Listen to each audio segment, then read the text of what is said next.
So one evening, a husband was balancing the checkbook, and he said to his wife, he said, "You know the old saying, honey, you know the old saying, money talks?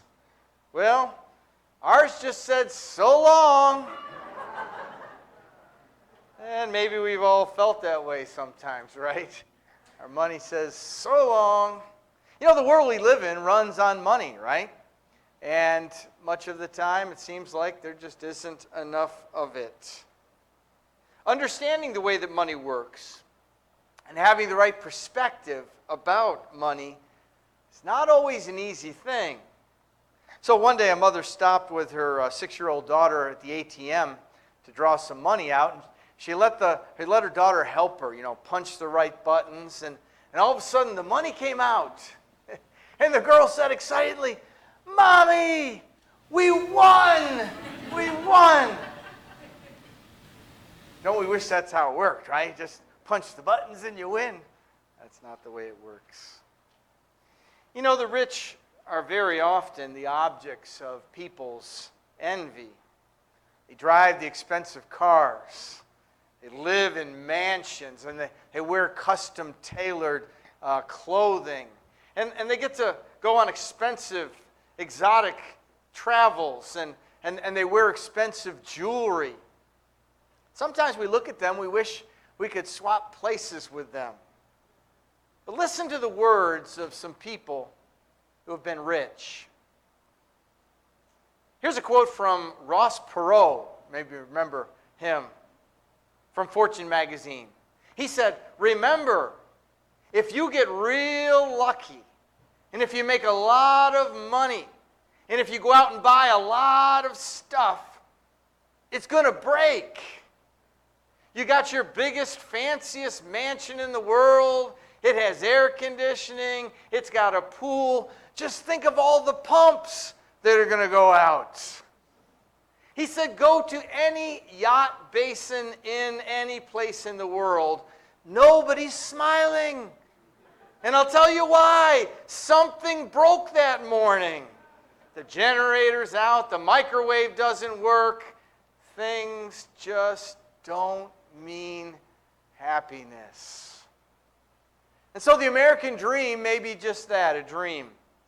Just ask actor Brad Pitt, who said this in an interview in the Rolling Stone.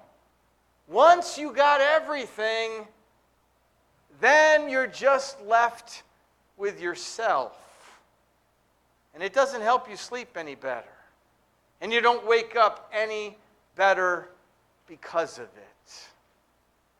So the truth is, material wealth never satisfies the soul. We might fantasize about what it would be like to live like the rich and the famous, but we need to realize that this unqualified yearning for money and the things that money can buy is spiritually dangerous. And when we read our Bibles, we notice the rich are often the objects of scorn and condemnation. Like these passages, Luke chapter 6, verses 24 and 25. "But woe to you that are rich, for you've already received your comfort. Woe to you who are well fed now, for you will go hungry. Woe to you who laugh now, for you will mourn and weep." And you remember it was Jesus himself who said, "How hard it is for the rich to enter the kingdom of God." So the point of such rebukes isn't that it's a sin to be rich, nor that there's an automatic merit in being poor, but that there is a spiritual danger that we must avoid. You know, it's God who gives us the ability to make money, for certain people to become rich. Deuteronomy chapter 8 and verse 18 tells us that. And it's God who sometimes gives a sign of his approval to someone by making them rich, like Abraham of the Old Testament. But the Bible also declares that poverty sometimes caused by laziness. And the Bible forbids the church to assist a person who is poor because of laziness. 2 Thessalonians 3:10. So what then is the main point that God wants us to understand about earthly riches? And it's simply this, that we're not to put our trust in riches, but to put our trust in God, who gives all things. So Proverbs 11:28, whoever trusts in his riches will fall. And really, this is the gist of Jesus' teachings on the subject. When he said there in Matthew chapter 6, do not store up for yourselves treasures on earth where moth and rust destroy and where thieves break in and steal, but store up for yourselves treasures in heaven where moth and rust do not destroy and where thieves do not break in and steal. For where your treasure is, there your heart will be also. So when we turn to James chapter 5, we hear James echoing many of the same things that Jesus said, right? And it becomes more apparent that James isn't just criticizing the rich because they're rich. Rather, there's a presumption and an accusation that they have made their money inappropriately and that they have used their money selfishly. So riches can be a great blessing, or riches can be a terrible curse.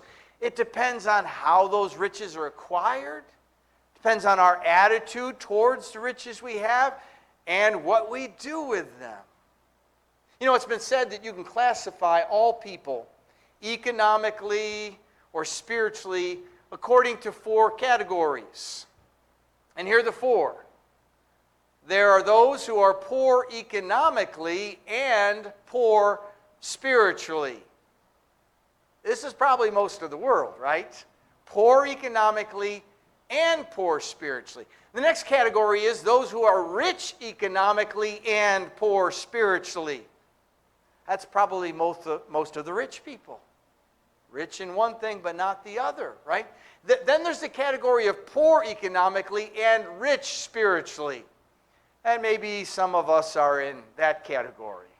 I guess if you were going to have a category, that wouldn't be a bad one to be in necessarily, right? And then you've got the category of rich economically and rich spiritually. And this is probably the smallest category, the fewest people. Rich in both wealth, physically and spiritually. Now, when I use the terms poor and rich, we realize those are relative terms, right? We might be thinking that neither of them apply to us, or we might be thinking that one does apply, but we might be mistaken as to which one actually applies to us. For instance, we might be thinking that we're in the poor category, and yet we might not be able to think of a time when we've actually been hungry and couldn't do anything about it recently, and yet we still think we're poor.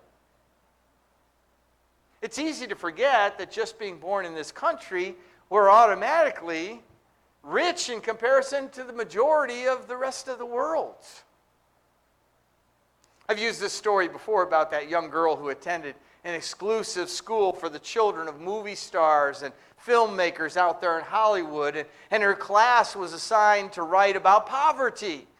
You remember she opened her essay on poverty with this story. Once there was a poor little girl, and her father was poor, and her mother was poor. Her governess was poor. Her butler was poor, and the chauffeur was poor. In fact, everybody in the whole house was poor. You can see how relative these matters can be. And you know, 2 different people can look at the same family, and one can say they're poor, and the other can say they're rich.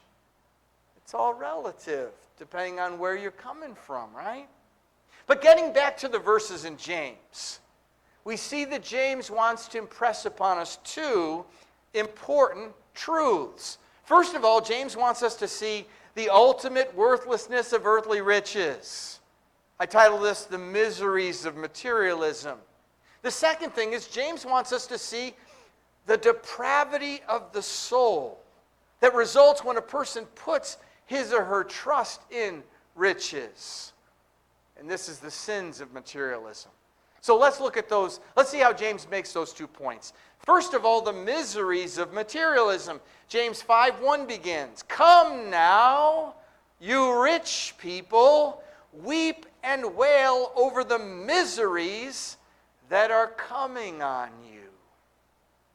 So who are the rich people that James might be talking about in this verse? Are they Christian people or are they non-Christian people? Most likely they're non-Christian people. James doesn't call them brethren, brothers and sisters, but simply addresses them as you rich people. But someone might ask, but if this letter is written to Christians, why would he give this stern rebuke to non-Christian rich people? I think one answer could be, the rich are so severely denounced so that Christians will be warned against envying them and against trying to be like them. The rich seem so comfortable, right? They seem so secure. Their lifestyle includes the luxuries that anyone can imagine.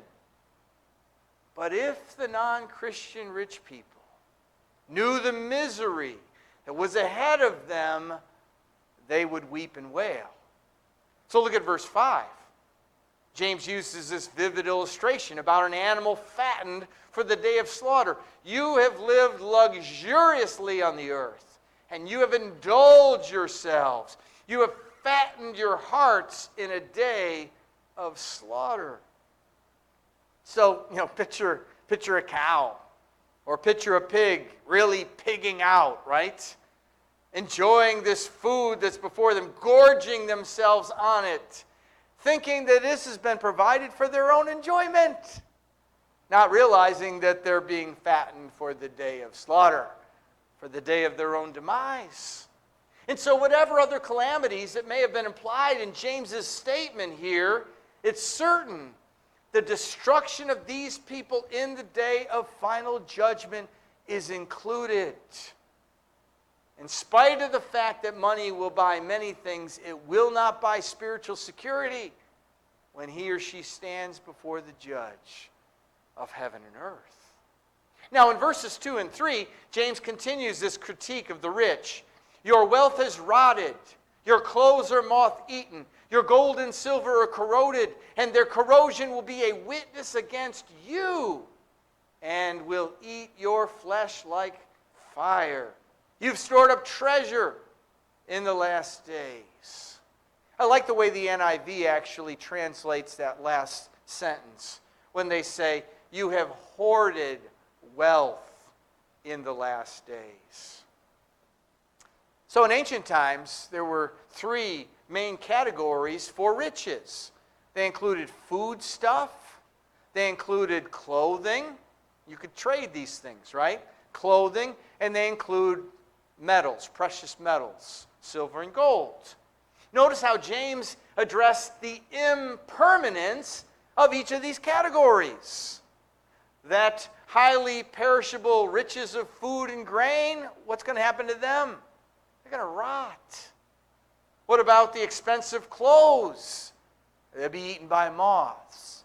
What about the silver and gold? Though these metals don't actually rust, they would deteriorate in beauty and value. They lose their luster, right? So James concluded that their corrosion would be a witness against anyone who puts their hope in these things. Obviously, that can apply to the non-Christian, but it also could apply to the Christian who's putting their hopes in these things. James added, the loss of these things would eat your flesh like fire. That is, would bring complete ruin upon people who put their confidence in things because they have nothing else on which to rely. And as we'll see, nothing complimentary is intended or applied in these statements. What awaits those who put their trust in things is only misery and destruction. These are the miseries of materialism and anyone who pursues them. Now let's talk about the sins of materialism. You know well there are terrible sins associated with materialism. Paul talked about some of these things when he wrote that first letter to Timothy. People who want to get rich fall into temptation and a trap, into many foolish and harmful desires that plunge men into ruin and destruction.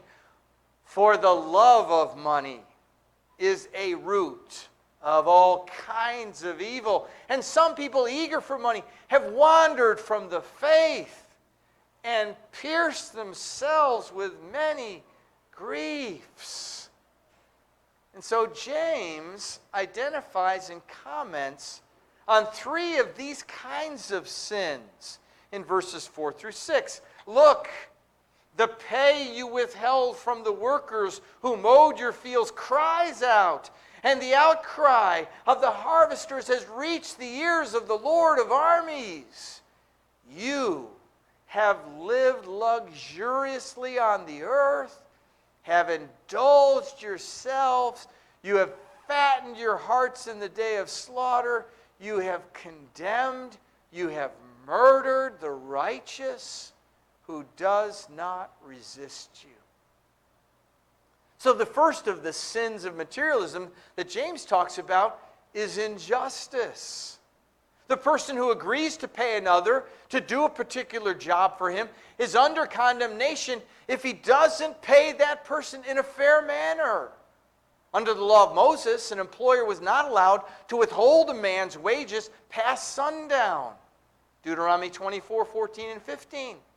And those prophets, Jeremiah and Malachi, pronounced divine judgment against those who oppressed their hired servants or refused to pay wages justly earned. Jeremiah 22 and 13 and Malachi 3 and 5. The person who loves money, the person who's concerned only about their own personal profits, does not hesitate to ignore these warnings against injustice to their employees. And so therefore, many people in the world, right, have been forced to work under unsafe conditions, forced to accept shamefully low wages, forced to suffer other wrongs at the hands of unprincipled employers.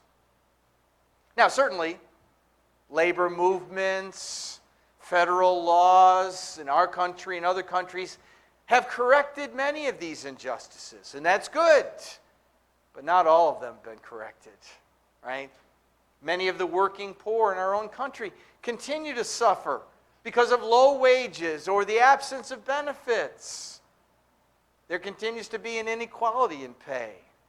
People of different races or genders are not always paid the same for the same work. So those of us who are employers, we need to think long and hard about how we're treating our employees. Anyone who's in a position to be a boss had better take seriously how we treat those we're leading and supervising, right?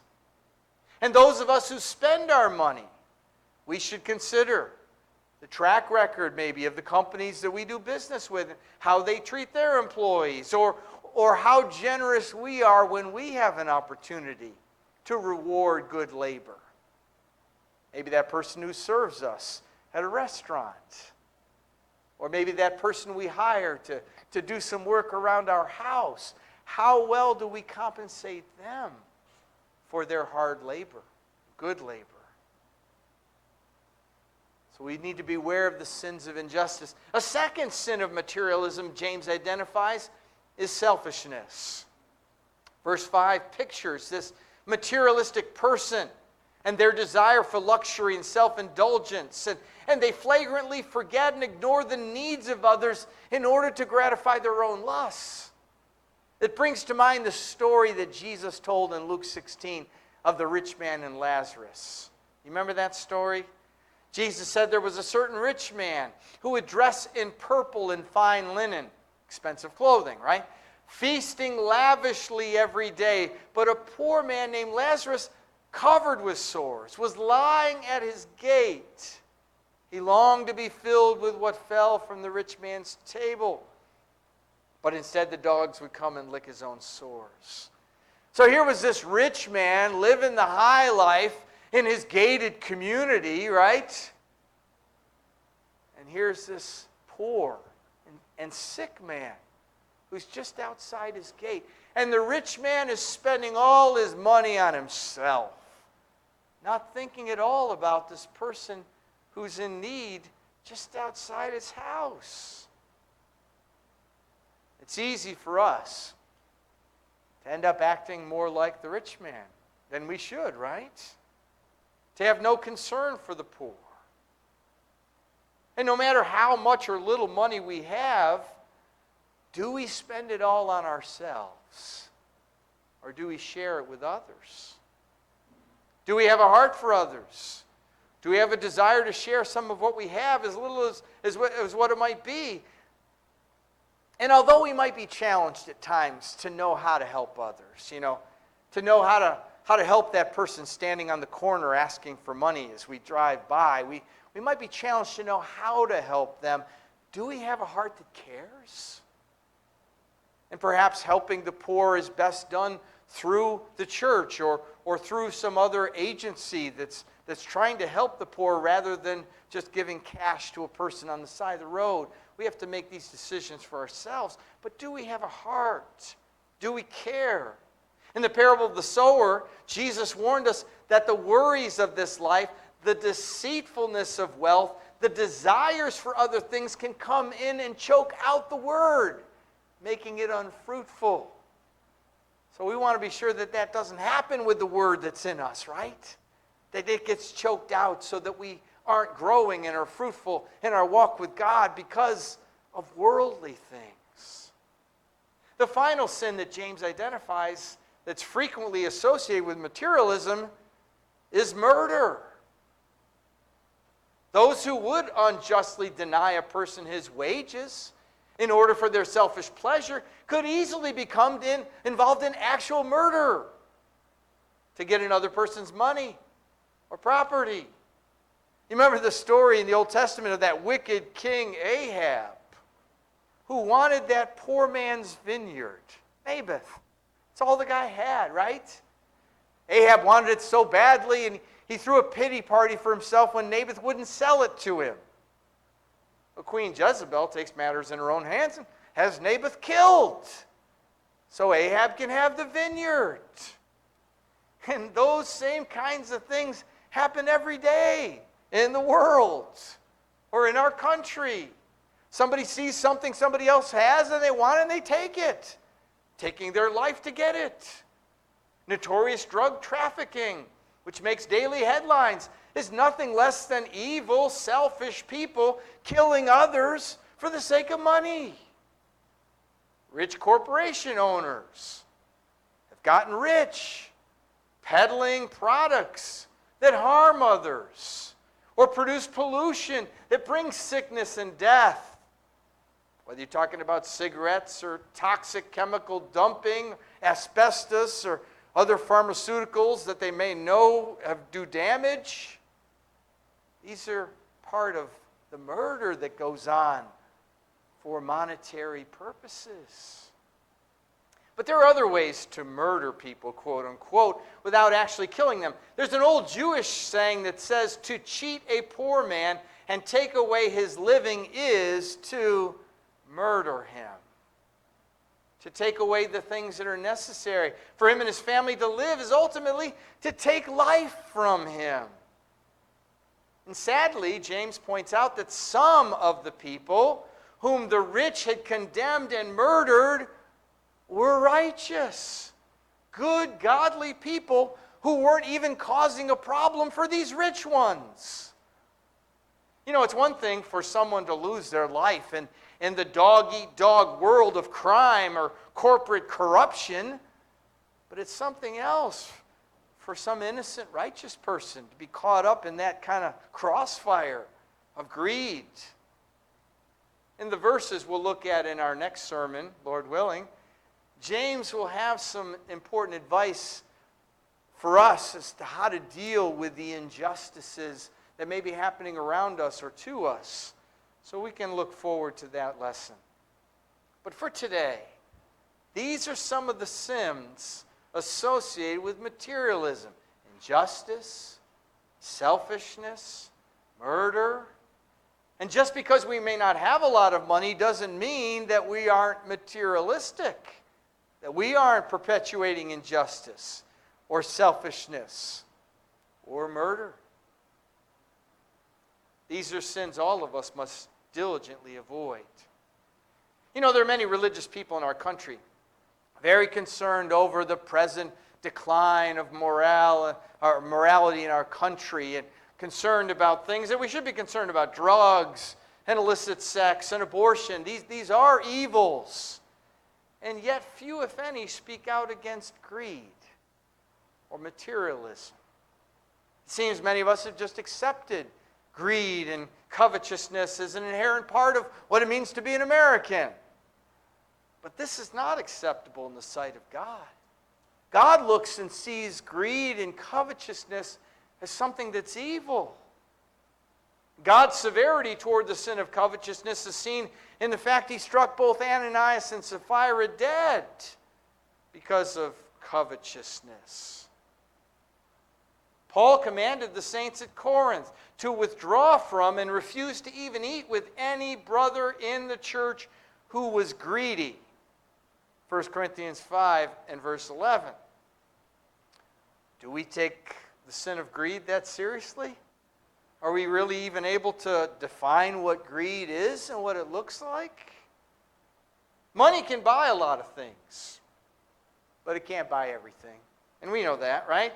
It can't buy health and happiness. Can't buy a good name. It can't buy trust and respect. Can't buy love. That's the subject of songs, right? But most importantly, it can't buy God's favor or a home in heaven. But one thing money does is that it talks. It shouts, right? So what we do with our money says a lot about what's in our hearts, what's on our minds. What we do with our money declares what we value and what we love. That's why Jesus said, you know, where your money is, your treasure will be. Make sure you put your treasure and money in the right places, right? So what is your use of money saying about you? Is your use of money testifying against you? Is it saying you're cheating and exploiting others? I hope not. Is it saying that you're greedy or selfish? I hope not. Is it saying, on the other hand, that you're compassionate and you're generous and you're rich, especially towards God? Money talks. Let's live in a way that our money says that we love God and we trust God. We love others. May God bless each of us as we do.